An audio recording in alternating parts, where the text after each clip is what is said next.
엄마는 아무것도 모르잖아. 아버지는 너무 구시대적이에요. 혹시 그 말 들어보신 적 있으신가요?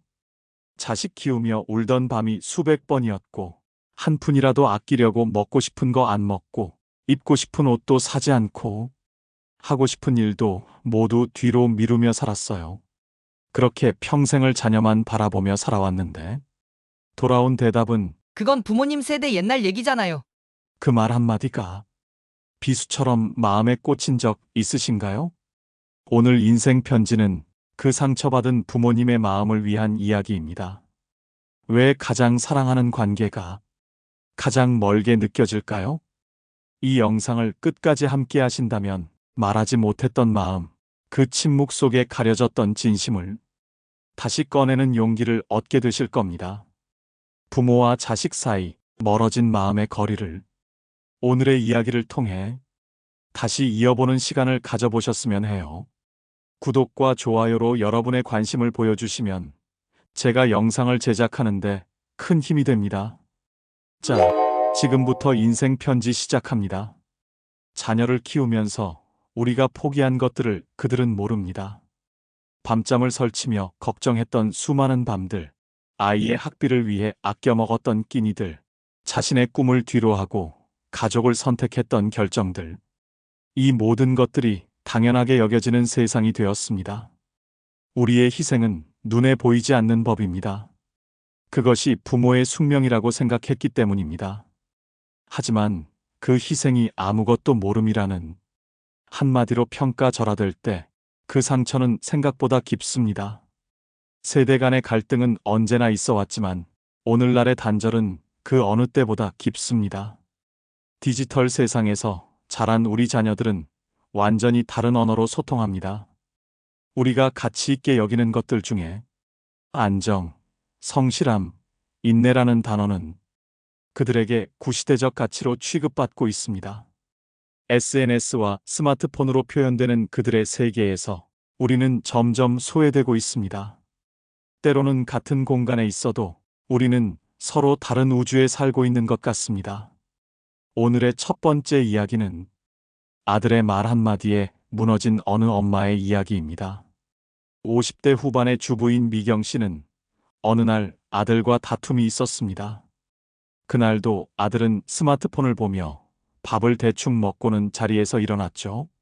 엄마, 제발 그만 좀 참견하세요. 요즘 세상 그런 식으로 안 굴러가요. 미경 씨는 아무 말도 하지 못했습니다. 그 말이 뼈처럼 박혀 며칠 동안 잠을 이루지 못할 정도로 아들에 대한 정이 뚝 떨어지고 말았습니다. 내가 널 어떻게 키웠는데, 넌 왜 내가 아무것도 모르는 사람 취급하니? 라며 묻고 싶었지만 그러면 또 말싸움을 할 것 같아 그냥 참았습니다. 그녀는 아들을 위해 직장도 포기했고 밤새워가며 아이를 보살펴줬으며 아이가 친구 관계로 힘들어할 땐 같이 울기도 했습니다. 하지만 그 모든 기억은 아들의 말 한마디에 무너졌습니다. 그 말 한마디가 그렇게 아팠던 건 단순히 참견하지 말라는 말 때문만은 아니었습니다. 미경 씨는 그동안 한 번도 자신을 참견하는 사람이라고 생각해 본 적이 없었습니다. 늘 조심스러웠고 아들에게 상처될까봐 말끝을 삼키는 날이 더 많았거든요. 밥은 잘 챙겨 먹니? 요즘은 좀 어때? 그게 전부였는데 그마저도 아들에게는 부담이었나 봅니다.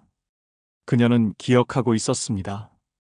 아들이 중학생 시절 급식이 맛이 없다고 투정 부리던 날, 직장에서 피곤에 쩔어 퇴근하고도 그 밤에 삼겹살을 구워주며 우리 아들, 이거 먹고 기분 풀어. 엄마는 너 먹는 것만 봐도 배가 불러. 많이 먹어. 그러면서 아들이 자신이 만들어주는 음식을 맛있게 먹는 모습을 흐뭇하게 바라보던 자신을요. 고등학교 입시 앞두고 잠 못 자는 아들의 방문 앞에서 차마 들어가지 못하고 중얼거리며 말을 했죠. 우리 아들이 지금 며칠째 잠을 자지도 못하고 있어요. 끝까지 건강 지킬 수 있게 도와주세요. 그리고 너무 무리하지 않게 해주세요. 그 모든 날들이 아들의 요즘 세상 그런 식으로 안 굴러가요 라는 말 앞에서 마치 부질없고 헛된 것처럼 느껴졌습니다. 그녀는 깨달았습니다. 아들은 어느덧 자라 있었는데 본인은 아이가 어릴 때의 그 모습 그대로 멈춰 있었다는 걸요. 아들 입장에서 보면 그만큼 엄마는 시대에 뒤처진 사람처럼 보일 수도 있었겠구나라는 생각이 들었습니다. 그녀에게 아들은 여전히 초등학교 입학 첫날 교실 문 앞에서 설레하던 그 작은 아이였습니다. 시간이 많이 흘렀지만 엄마의 마음은 그때 그 자리, 언제나 아이의 뒤를 바라보는 그곳에 멈춰 서 있었던 거였죠. 사랑했기 때문에, 모든 걸 걸었기 때문에요. 자신의 인생의 절반을 현우 엄마라는 이름으로 살아온 그 모든 시간이 순간 무의미해진 것만 같았기에 그 말 한마디에 미경 씨는 무너질 수밖에 없었습니다. 우리가 무심코 자녀에게 했던 말도 사실은 그들 마음에 상처로 남아있을 수 있습니다. 넌 아직 어려서 몰라. 그건 내가 다 해봐서 아는 거야. 이 말은 자녀에게 당신은 나를 이해하려 하지 않는다는 신호로 전달됩니다. 그렇게 쌓인 오해는 세월과 함께 침묵이라는 벽을 만듭니다. 세대 간의 갈등은 예전에도 있었습니다. 하지만 지금은 그 갈등의 깊이와 형태가 다릅니다. 우리는 서로 다른 언어를 말하고 서로 다른 시간 속에서 살아가고 있습니다. 우리에게 소통은 직접 얼굴을 마주보고 차 한 잔 앞에 두고 나누는 것이었지만 지금 아이들에게는 그것이 문자이고 이모티콘이며 때로는 그냥 일십으로 끝나는 관계입니다. 우리는 정성껏 손편지를 써내려가며 마음을 전하던 세대입니다. 하지만 아이들은 빠르고 짧고 간결한 표현에 익숙합니다. 우리는 돌려 말하는 배려에 익숙하고 그들은 직설적인 언어가 더 편하다고 느낍니다. 예를 들어 우리는 그렇게 하면 걱정되라고 말하지만 그들은 그건 싫어, 이해 못하겠어라고 말합니다. 표현 방식이 다를 뿐 그 안의 감정은 사실 그렇게 다르지 않은데 우리는 종종 그것을 무례라고 받아들이고 그들은 우리의 말을 잔소리라고 느낍니다. 그래서 같은 공간에 있어도 마치 서로 다른 언어를 쓰는 외국인처럼 대화가 어긋나기 시작합니다. 아이들은 부모가 자신의 세계를 이해하지 못한다고 생각합니다. 엄마는 스마트폰도 잘 못 다루잖아. 아빠는 내가 뭘 좋아하는지도 몰라. 이렇게 단정 지어버리죠. 그 말이 얼마나 부모의 마음에 비수처럼 꽂히는지 아이들은 알지 못합니다. 단지 다름이었을 뿐인데 그것이 무시와 대화 단절로 이어집니다. 그리고 부모는 어느 순간 자신이 낡은 존재가 되어버린 것 같은 상실감을 느낍니다. 그러나 중요한 것은 우리가 여전히 그들의 부모이며 아직도 배울 수 있고 이해하려는 의지가 있다는 점입니다. 그들의 언어를 다 알 필요는 없습니다. 다만 그 언어에 관심을 갖고 이건 무슨 뜻인지 잘 모르겠어. 내가 좀 가르쳐 줄 수 있니? 하고 물어보는 자세, 그것만으로도 우리는 다시 같은 세계 안으로 걸어 들어갈 수 있습니다. 60대 초반의 순자 씨는 평생을 중학교 국어교사로 지냈습니다. 학생들에게는 존경받는 선생님이었고 학부모 상담 시간에도 조리 있고 따뜻한 말투로 신뢰를 받아왔죠. 하지만 아이러니하게도 정작 가족 식탁에서는 자신이 그토록 가르쳐온 말의 온도와 경청의 자세가 전혀 통하지 않았습니다. 주말이면 늘 아들 가족이 집에 옵니다.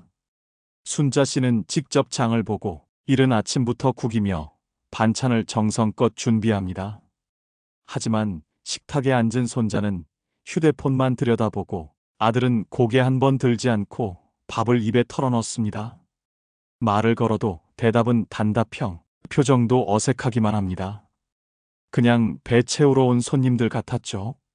어느 날 순자 씨가 조심스럽게 말했습니다. 요즘은 말 한마디 나누기도 힘드네. 넌 요새 부모님이 어찌 지내고 있는지 궁금하지도 않니? 아들은 쿡 찔러도 반응 없는 표정으로 말했습니다. 요즘 젊은 사람들은 원래 그래요. 그냥 이해하고 넘어가요. 그 말을 들은 순간 순자 씨는 식은 국물 속에서 혼자 떠다니고 있는 미역 조각처럼 느껴졌다고 말했습니다. 존재는 있지만 아무도 건져주지 않는 사람처럼요.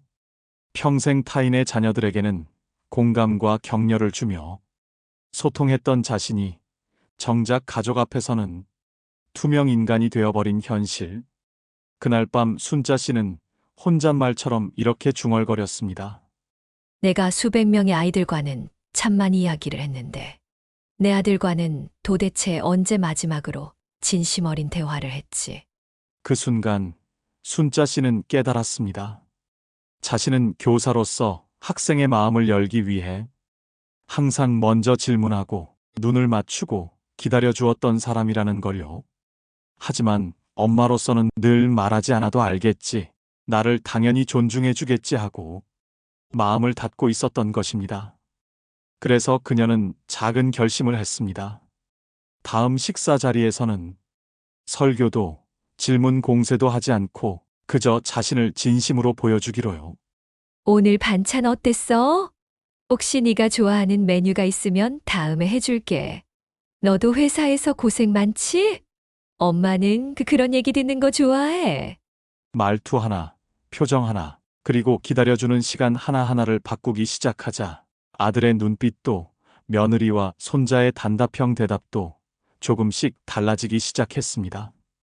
처음엔 어색했지만 그 어색함을 지나니까 웃음이 생겼고 어느 날은 손자가 먼저 말을 걸었습니다. 할머니, 다음 주엔 된장찌개 말고 김치찌개 해주세요. 그 말에 순자 씨는 조용히 미소 지었습니다. 그녀는 그제야 알았습니다. 대화는 경험이 아니라 지금 여기에 관심과 따뜻함에서 시작된다는 것을요. 부모가 자녀에게 하는 말 중 가장 자주 오해를 사는 표현이 있습니다. 그건 엄마가 예전에 다 해봤어. 내가 뭘 안다고 그러니. 이 말은 자녀가 현재 겪고 있는 감정이나 문제를 무시하는 말처럼 들릴 수 있습니다. 우리가 정말로 자녀를 이해하고 싶다면 조언보다는 먼저 경청이 필요합니다. 진심을 말할 용기, 듣는 법을 배우는 연습. 우리는 이렇게 말할 수 있어야 합니다. 그 말이 나를 많이 아프게 했단다. 엄마도 존중받고 싶은 존재야. 너의 세상이 어떤지 나도 알고 싶어. 말하지 않으면 상대방은 절대 알 수 없습니다. 자녀는 부모가 언제나 강하고 둔감한 존재라고 생각하기 쉽습니다. 우리가 말을 하지 않으니까요. 때로는 진심을 담은 작은 한마디가 관계를 바꾸는 열쇠가 됩니다. 자녀를 독립된 인격체로 바라보는 눈. 그들의 삶은 그들만의 방식이 있습니다. 우리가 이해되지 않더라도 그 선택을 존중해야 합니다. 왜 그런 걸 해? 그건 실패할 게 뻔한데. 이런 말은 사랑이 아니라 통제로 받아들여질 수 있습니다. 자녀를 내 분신이 아니라 하나의 인격으로 받아들이는 것. 그것이 존중의 시작입니다. 부모와 자녀가 다른 것은 어쩌면 당연한 일입니다. 우리는 흑백 TV를 보며 자랐고 그들은 스마트폰과 AI 시대에서 살고 있습니다. 우리가 중요하게 여긴 것이 그들에겐 낡은 개념으로 비춰지고 그들의 빠르고 자유로운 표현이 우리에겐 가볍게 느껴지기도 합니다. 그 다름은 충돌의 원인이 될 수도 있지만 이해의 기회가 되기도 합니다. 그렇다면 어떻게 해야 이 다름을 지혜롭게 받아들이고 함께 성장할 수 있을까요? 지금부터 말씀드릴 5가지 팁이 서로 간의 대화를 연결해 줄 거라 생각합니다. 첫째, 틀림이 아닌 다름이라는 인식에 전환하기. 우리가 이해되지 않더라도 자녀의 선택이 틀렸다고 단정하지 않아야 합니다. 그들의 세계가 존재한다는 것을 인정하는 것이 출발점이죠. 둘째, 조언보다 먼저 감정을 인정해 주기. 해결하려 하지 말고 먼저 아이의 감정에 공감을 해줘야 합니다. 그래서 내가 많이 힘들었구나. 라는 말 한마디가 훨씬 큰 위로가 됩니다. 셋째, 말투와 태도를 바꾸는 연습하기. 잔소리처럼 들리지 않게 말의 온도를 조절해야 합니다. 이건 안 돼. 대신 어떻게 하려는지 말해줄래? 이런 식으로 말해보세요. 넷째, 가족 대화 시간을 의식적으로 만들기. 하루 10분, 핸드폰 없이 대화하는 시간 만들기를 해보세요. 작지만 지속적인 소통이 관계의 온도를 바꿉니다. 다섯째, 자녀에게도 배울 수 있다는 마음 갖기. 우리는 가르치는 존재에서 배우는 존재가 될 수도 있어야 합니다. 그들의 관심사를 함께 보고 묻고 공감하는 자세가 진짜 소통을 엽니다. 변화는 결국 사랑에서 시작됩니다. 부모로서 우리는 늘 걱정합니다. 그래서 간섭하게 되고 그 간섭은 오히려 관계를 멀어지게 합니다. 하지만 우리가 말하고 싶은 건 결국 사랑 아닐까요? 나는 내가 소중하다. 넌 내 인생 최고의 선물이야. 그냥 너를 응원하고 싶어. 이 말을 잊지 말아야 합니다. 세대 차이보다 더 중요한 건 사랑을 표현하는 방식입니다. 누군가와의 관계가 멀어질 땐 대개 큰 사건보다도 작은 침묵에서 시작됩니다. 하루가 가고 한 주가 지나고 어느새 말 한마디 섞지 않은 시간이 몇 달이 되어버리죠. 부모와 자식 간의 침묵도 그렇게 깊어집니다. 하지만 다행인 것은 그 침묵을 깰 수 있는 한마디는 그리 크지 않다는 겁니다. 오늘 밤 그저 이렇게 시작해 보세요. 오늘 하루 어땠니? 요즘 어떤 생각하니? 엄마 얘기도 좀 들어줄래? 이 짧은 말들은 어쩌면 다소 어색하게 느껴질 수 있습니다. 오랜 시간 말을 아껴온 사이일수록 더더욱 그렇죠. 하지만 그 어색함을 지나야 진짜 대화가 시작됩니다. 부드러운 눈빛과 따뜻한 말투로 벽을 허무는 첫걸음을 내딛는 것입니다. 처음엔 자녀가 반응하지 않을 수도 있습니다. 왜 갑자기 이러세요? 이런 식으로 물을지도 모릅니다. 하지만 괜찮습니다. 당신의 진심은 단단하게 뿌리내려 언젠가는 반드시 마음을 흔들게 됩니다. 자녀와의 침묵을 깨는 데 필요한 것은 거창한 변화가 아닙니다. 단지 먼저 말을 꺼는 용기, 진심을 담은 눈빛, 오랜 시간 감춰온 마음의 표현이 전부입니다. 그리고 그것은 바로 오늘, 지금 이 순간부터 가능합니다. 우리는 모두 누군가의 부모이고 또 누군가의 자녀입니다. 완벽한 부모, 완벽한 자식은 없습니다. 하지만 서로를 이해하고 존중하려는 마음이 있다면 우리 가족은 다시 함께 웃을 수 있는 관계로 돌아갈 수 있습니다. 혹시 지금도 자녀와의 사이가 멀게 느껴지시나요? 그렇다면 오늘 작은 용기를 내어 먼저 다가가 보세요. 그들의 눈을 마주보고 당신의 마음을 전해보세요. 때로는 말보다도 표정이, 말보다도 기다림이 더 큰 메시지가 될 수 있습니다. 자녀는 우리가 예상하지 못한 방식으로 사랑을 이해하고 받아들이기도 합니다. 그러니 오늘은 자녀의 말에 귀를 기울이고 당신의 이야기를 담담하게 전해보세요. 당신이 건네는 그 한마디가 멀어진 마음을 다시 붙들어 줄지도 모릅니다. 말하지 않으면 사랑도 아픔도 후회도 영원히 마음속에만 남습니다. 하지만 표현된 사랑은 다시 관계를 이어주는 다리가 됩니다. 당신의 용기 있는 한마디가 가족의 새로운 내일을 엽니다. 오늘의 이야기가 여러분의 마음에 닿았다면 구독과 좋아요, 그리고 당신의 이야기를 댓글로 나눠주세요. 우리의 인생은 누군가에게 보내는 편지와도 같습니다. 그 편지 한 장이 오늘 누군가의 마음을 움직일 수 있기를 바라며 긴 영상을 끝까지 시청해 주셔서 감사합니다.